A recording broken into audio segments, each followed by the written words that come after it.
So one question I think that a lot of people might have that even crops up naturally, they hear about this topic when they start getting into the keto space, and some people might not know what it was. They may be very uneducated. A lot of people who are already embedded in keto, they know all about it, right? So there's lots of information about it already. Are you guys as interested in what this is as I am? Okay. Yes. But I just kind of want to know from your perspective, it's got this whole journey, and I know this is a tool that you've used purposely. Intermittent fasting and keto. How do you know when's the right time to start? How much should you do? When is it appropriate? Lots of people maybe even kind of accidentally start it when they're on keto. So how did you come across intermittent fasting, and how has it affected your journey? Okay. You all were waiting. You were at the edge of your seats on that one too. I'm like, okay, where are we going? Intermittent fasting. I think you hit the nail on the head. First and foremost is it kind of can start to happen naturally. And I'm not a doctor. I'm not a scientist. I do love to nerd out about this stuff, but I'm not going to give you the answer that our nutritionist friends are going to give you. So I'll send you to their pages. Like, you just get in my comments and say, who should I find out about the science of? That's not what I'm going to talk about today.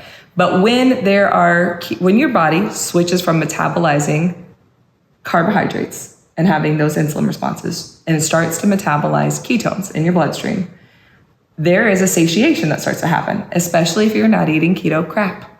And I'm going to say it like that. I love treats, but I'm much more purposeful these days about things that are homemade and making things myself from simple ingredients, all sorts of stuff. But if you are eating and staying in ketosis and your body starts metabolizing ketones, it creates a satiation that many of us who have dealt with food addiction and binge eating disorders and the other things that we'll dig into on some of those special words that affected my life and my body. When you start to get into that process, satiation happens. And all of a sudden, what I've noticed with anyone who I've ever kind of helped with this process, my own body, your body, we've seen this in the kids, is that as that kind of switches over and you're not having those huge insulin jumps all the time, that you start to not need food for a little bit longer periods of time. And then all of a sudden, what's really fun is that one day you just go, oh my gosh, it's noon, I haven't eaten yet. I didn't wake up just like craving getting something in my stomach. Crabby, I'm not hungry, I don't feel like physically bad. You just kind of realize, wow, I've been doing all this work, I'm super productive, and I haven't actually eaten. Yeah, I walked out the door and I didn't grab my thing that I normally grab out of the fridge. I just walked out and then I didn't think about it, and all of a sudden it's lunchtime and I realized that I didn't eat breakfast. Or it's 4:00 and I, had I had a solid steak and some really good veggies and I had cheese on everything and it was delicious. Yeah. And, I had sliced avocado over the top of it or whatever. And all of a sudden it's like 4:00 and you're like, oh, should I start making dinner? And then it's 5:00 and you're like, maybe I should think about dinner. And then 6:00, I'm still not really crazy. And all of a sudden you're going, I just don't feel like I need to eat again today. And your body starts letting you know. That gets cool. That gets kind of rad. I'm really into being able to not need as much food. Our kids eat a lot. They eat a lot. You eat. They move a lot. A lot. We all move. Andy has a high energy man. He eats a lot. So to get to the point that all of a sudden it's later in the day before everybody's really starts to say, hey, I think I'm ready to kind of start cooking. And our kids cook with us and we homeschool all 5 of them. Both of us are home full time. We work for ourselves and have our own businesses. So we don't leave and go to a job. And so it's us together. And so on a Tuesday, it might be 10:30 and all of a sudden the kids go, hey, I think I'm kind of getting hungry. Can we start the eggs? And that's pretty cool. And so for the average person, if you start doing keto and you start following just really simple food choices and you're not adding in a whole bunch of the extras, and this includes stuff like the sucralose and the 0-calorie sugar-free drinks. That's a big one that we have noticed, that it creates the cravings. This includes things that are like some of the energy drinks that are sweetened with certain things that, yes, all in all, they're keto friendly, but they won't necessarily make you want to make choices that keep you satiated. What's crazy is you get particularly cravings with those. I have a couple that I don't get them so lots much. of people drink and I just can't do. Yeah, and for me, it doesn't affect me as much. So we've really had to pay attention to even our own bodies. Like, okay, I can do something and you can't. You can do eggs and I have a harder time with that, right? Yeah. So there are certain things that we have to pay attention to even through this to make sure that, we're not setting ourselves up for failure in throwing our bodies out of ketosis or creating, ghost cravings that shouldn't be there. Ooh, ghost cravings is a good word. I like that term. What are ghost cravings on keto? Oh, that is a real thing, though. I think so. I like that. Remember that. I will. Yeah, we're going to remember that. So all those things that keep you from staying satiated are ghost cravings, these problem animals that kind of you let crop into your farm a little bit. If you keep things clean and simple, it gets to the point that all of a sudden you start not needing as many meals and you start eating a little bit later, or you start to stop eating a little sooner. And all of a sudden you're naturally doing like a 14-10. Mm-hmm. And then all of a sudden you're fasting for 16 hours a day and you're eating in an 8-hour window. And then you kind of might purposely say, what does it look like? I've been eating at 10, but I think I could go till 12 because I'm really not hungry. I'm just eating because it feels like I'm supposed to have eaten by then. Mm-hmm. And you let go of some of the societal rules around food times. And this is very important to me, especially as a homeschool family, that I'm like, I don't need to shovel a Pop-Tart into my kid at 6 a.m. to get them on a bus. We can wait until our kids say, hey, I think I'm ready to go ahead and get things started. Can I help you make the eggs? Yeah. No, perfect. Now, for people that do kind of have that schedule where their schedule is set, mm-hmm. I think for us, there have been times when we've had to get our kids up on, to a bus early in the morning. Girl Scout camp almost killed us, y'all. Yes, it did. We needed to make sure that they actually had enough food. And yes. We did. We high protein. We got them high protein early in the day. Started with protein, like we've referenced in other videos. And we packed them, a large snack bag. And what was surprising to me was multiple days they came back and they had not eaten as much as I thought they would. Yeah. They were completely safe. Even with being at camp, mm-hmm. doing physical activities, playing with their friends, they were satiated to the point they didn't need half the food that I had packed for them. Absolutely. And that was really eye-opening for me, was I could trust that my children were listening to their bodies. And they didn't need as much as I thought they did. I overpacked their food. I gotta pause that. They were listening to their bodies. Sugar is a interference. It is a communication interference that doesn't allow you to listen to what your body actually needs. It disrupts that conversation. And so it literally is like a mute button for you to be able to hear and get the feedback from your body.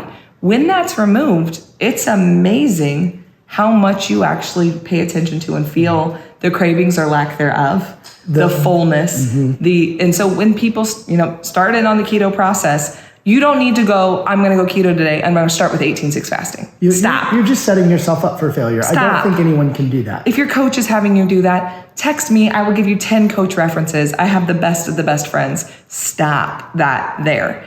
You will naturally get to a point where your body is satiated longer when you've been running on ketones for an extended period of time. Months. It might be weeks. It might be quick. Yeah. But the reason I say an extended period of time, because every time you go, well, I did keto for 3 days and then I ate all the bread at Cheddar's this weekend. You disrupted the conversation. You can't listen to your body and whether or not it's satiated if those blips happen. So you have to commit to doing it long enough that your body literally changes the way it's metabolizing food and the stores that it's taking things from. And then all of a sudden you're full. Yeah. And so then you can move into purposeful fasting. Then would you say that there's a kind of a challenge with having all this information out there, and it's great information, but is there a challenge with somebody coming to the table or coming to the keto lifestyle, the keto table, thinking that they're going to do intermittent fasting because they want results quick, and they're just going to add this tool because they think, oh, I should be doing that, or look at people's results with this, I'm going to do this. Or they got served an advertisement that said, just do intermittent fasting and that's going to solve all your problems. I know there's a lot of that out there. There's a lot of noise. How do you separate the wheat from the chaff in that conversation around intermittent fasting? I think one of the most important things is asking yourself why. Why am I skipping breakfast today? Why am I not doing dinner? Or why am I doing dinner at 4 o'clock when my family's not eating until 6:30? Why am I making this decision? And if you go through and you ask yourself why like 5 times, all the way down, that all the way down process of why this? Okay, you're saying that, but why? All right, I hear your answer, but why? And you keep kind of digging in. If your answer gets to a place of guilt, shame, Disgust. Contempt. If you hate. Even like you have to discipline yourself, or you're in trouble for something, whatever that feeling might be. Like you have to undo or pay back a mistake. Retribution. Yes, all of that. Like you're gonna enforce. These sound like really intense words, and I get that. I have talked to thousands of people over the last couple of years. Or repentance, I guess. Would be, yeah. I feel like I did this week, and now I need to fast for 3 days to fix it all.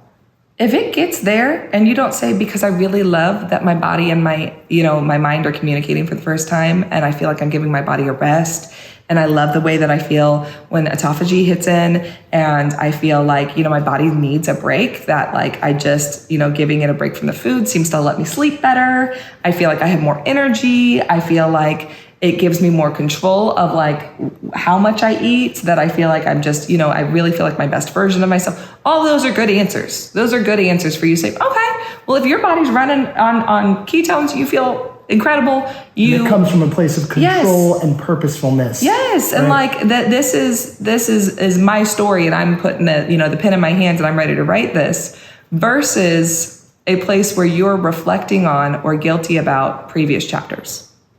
Not forward thinking, not excitement for, not or even if you're anxious about consequences that haven't even happened yet. If there's an anxiety and like a buzz of like, oh my gosh, I just did this, now I need to not eat for 3 days. The future anxiety could also be a real problem. Or I'm preparing for something. Right. I know I'm going to go out this weekend, so I'm going to do a 3-day fast today. That's disordered eating. Like, let's call this what it is. And I think that the thing about fasting is I love fasting because I love how I feel. I love, literally for me, I'm like sleep. If I eat late at night, my sleep is a disaster. And I have noticed, and I'm like, literally the amount of hours I have with my body having a break from insulin responses up until bedtime significantly impacts the level of sleep I get that night. So I've noticed that a little bit longer break leading up to that point means a really good night of sleep with 5 kids. That's worthwhile to me. I enjoy the benefits of how good my body feels, and I get to celebrate those benefits. But you've done the work to be able to notice those benefits, and you're able to allow that in, right? You're able to receive those. If I were to do a fast and I were to check the scale every time and go, oh, I'm not gonna eat yet because that's not a tool for you. That is not a tool for, if that's the kind of situation, if you go, I'm going to start with 18 hours and then you get on the scale at 18 hours, I thought I'd be lower. I'll do 20. I thought it would be better than that. I'll do 24. If it's some kind of rate, or you stop drinking water and it's not a dry fast and you go, I want to see how low it can get before. So I'm not going to drink water for 2 or 3 hours before bed. And I'm not going to drink water. And all these things that you're doing to like mentally make this make sense for you, to make this game work, and it's not from a place of celebration or positivity. And it turns into, yes, I think future anxiety is a good one. Past repentance, like you said, for something you just did. I had a crazy weekend. I'm gonna fast for 3 days. That's an eating disorder. Can we just, we've got to stop pretending that just because it's a tool that's used by people in the health world, that it's not disordered eating. And so the why you're choosing to do what you're doing is far more important than what you choose to do. And if I sit down with somebody and they say, Mary, I've been doing 20-hour fasts every day, and I say, why? And they say, it just feels, my body feels so good in those 4 hours. I feel like I get in all, my macros. I feel like I'm really, really good on my protein during that time. My body feels like it's getting a rest. I get great sleep. And it goes on and on and on and on. And it's all things that are just positive for this journey. Fantastic. Congratulations. You're doing a great job. Another person can come to me and say, Mary, I've been fasting for 20 hours a day. Why? Well, when I eat just junk trash food, and I want to get in as much as I can in those 4 hours. And I feel like I'm racing the clock. And I'm sitting at the restaurant waiting to order because it's not 8:00 yet. And I'm watching my watch. And it gives me a chance to eat as much as I want and put anything I want into my body. But then I'm not gaining weight. Ma'am, we got to stop there. Mm-hmm. We got to stop. And so I think that, is intermittent fasting good for you? I don't know yet. And you might not know yet. And I think that asking those why questions is really, really, really important, because the slippery slide is very easy in this particular topic. And I wish more people talked about it. If I hear somebody, and I've heard this, I'm in an audio type only social media app, and they said, well, it was a crazy weekend and I had a few too many keto cocktails, or I went off plan, or I had a choice day or whatever. So I've decided I'm going to do a 3-day fast this week. And they're like, because I feel like my body needs a break. I feel like I really did a lot of damage. I feel like I'm groggy and tired and sluggish, and I know that autophagy helps, and I always feel my best, and I want to give it a little time to heal. Okay. If the rest of the conversation goes, because I'm gained 3.5 pounds and I'm up in water weight, and I know that if I just fast, I can get it back off, and I want to make sure that when I do my weigh-in on Friday, I'm lower than I was last Friday. Stop. And so I think, this is a tough one. I'm kind of tough on this one. As somebody who battled eating disorders for so long, I walked into a space that I feel like is often riddled with undiagnosed or even uncalled out. Unacknowledged. Yeah. Look at you with all your words tonight. Unacknowledged disordered eating. And that's what that is. And I think it can fester in those spots. And just like it can everywhere else. I've seen it with our friends. Right. I've seen friends that got fasting obsessed and did all sorts of crazy things and did damage and did psychological damage, and said, a couple people that are like, I decided I was going to do something, a 7-day fast or a 21-day fast or whatever, and failed. And the shame of the failure of fasting out loud caused them to go into a binge eating cycle. And it was a crash, bang, boom. Yeah. And I'm just going, you got to ask yourself why. And I think that that's going to be my answer on a lot of these questions. And that is that I really like to dig into, why are we doing what we're doing? Why am I doing every single choice of what I'm doing? Why am I going into this, this challenge? It's really the question behind the question. Yeah. The question is, is intermittent fasting right for me, or is it good on keto? And you're saying it depends. Why would you be doing it? Yeah. Why, and why do you want to use it? Is it a tool that needs to be used yet? Right. If anyone goes to your Instagram and they look back on the post, I think they'll see a progression of you continually asking why and doing that process and getting down into some of the deep issues. Yeah. And if anybody questions the success that you've had in losing the weight, that was only the end result. The weight wasn't really the issue. And the food itself wasn't really the issue. We could argue all day about the kinds of things that you ate, but largely when I look back at it, making choices today for us, it's just as easy to make choices that we eat today as it was, 10 years ago. Yeah. The choices themselves are easy. I think the hard work really came in when you started asking why. Why am I doing this? Why would I choose this? Who is this for? Is it really for me, or is it for someone else? Right? And you started asking those why questions, and those have come out on your Instagram. Yeah. They're recorded there. And I think all of these tools, and I will call them tools, these health tools, intermittent fasting, weigh-ins, measuring, ketone strips and meters and electrolytes. No. Food weight. So weighing your food. Weighing your actual food, tracking your macros, calorie counting, all of those. You could put all those together with somebody with a really good mindset and have incredible results. Those can all be positive tools for that person. They also can be toxic tools for the next person. There are people that I have do, weigh-ins, and they go through that process and they are able to do that. I'm somebody who can weigh consistently. I could weigh daily. Doesn't wig me out. You can take a hammer and you can build a house, or you can smash windows. Yeah. Right? Absolutely. And there are people that we have to hide their scale. Right. I've had literal, women come to me saying, can you help me with this? And I do a lot more mindset work. I'm a mindset coach. And so literally I'm like, I'm not the one for the food plan. That is not me. Let me refer you to my friends. Once again, let me tell you about my friends that have all these things. That is not what I do. But I've literally had to say, I need your husband to hide your scale, and I will let you know when to go tell him to go get it. It is not for you right now. Friends that had the hanging dress, the dress that was in their closet that was a size 6 or a size 2 or whatever it might be for them, that they would look at, and it wasn't a sense or a source of enjoyment or excitement. They didn't look at it and go, oh man, I cannot wait. I know it's coming.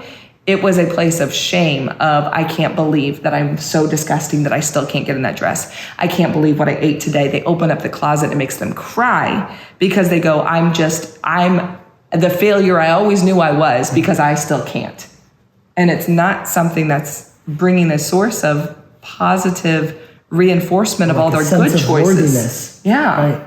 And so get rid of hide the dress. Hide the dress, hide the scale. Whatever it is in their life, there are things that are bringing that sense of unworthiness. Yeah, if you check your ketones all day, every day, and you're obsessed, and all of a sudden you go, oh, if I just fast a little longer, my ketones will get higher. Put the ketone meter away. Put it away. So like all of these things can be a super positive thing for one person and a toxic tool for another. And so you've got to decide for you whether or not intermittent fasting is a great tool. I love it. It's for me. It might not be for him. And that's okay. And you do not have to use intermittent fasting to have success on this journey.